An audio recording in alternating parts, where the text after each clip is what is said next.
समान नागरिक संहिता, uniform civil code, ये विषय भी संविधान सभा के ध्यान बाहर नहीं था। संविधान सभा ने यूनिफॉर्म सिविल कोड को लेकर के लंबी चर्चा की, गहन चर्चा की, और उन्होंने बहस के बाद निर्णय किया कि अच्छा होगा कि जो भी सरकार चुन करके आए वो उसका निर्णय करे और देश में यूनिफॉर्म सिविल कोड लागू करे। ये संविधान सभा का आदेश था।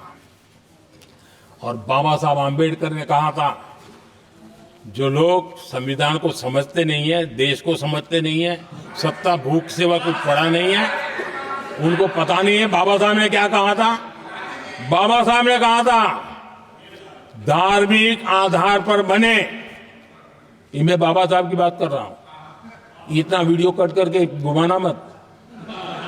आदरणीय सभापति जी, बाबा साहब ने कहा था, धार्मिक आधार पर बने पर्सनल लॉ को खत्म करने की बाबा साहब ने जोरदार वकालत की थी।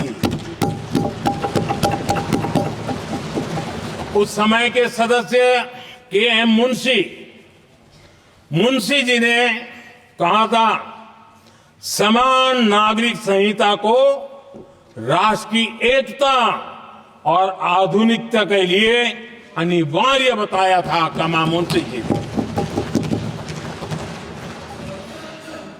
सुप्रीम कोर्ट ने भी कई बार कहा है कि देश में यूनिफॉर्म सिविल कोड जल्द से जल्द लाना चाहिए।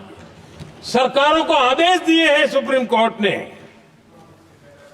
और उसी संविधान की भावना को ध्यान में रखते हुए, संविधान निर्माताओं की भावनाओं को ध्यान में रखते हुए हम पूरी ताकत से लगे हुए हैं सेक्युलर सिविल कोड के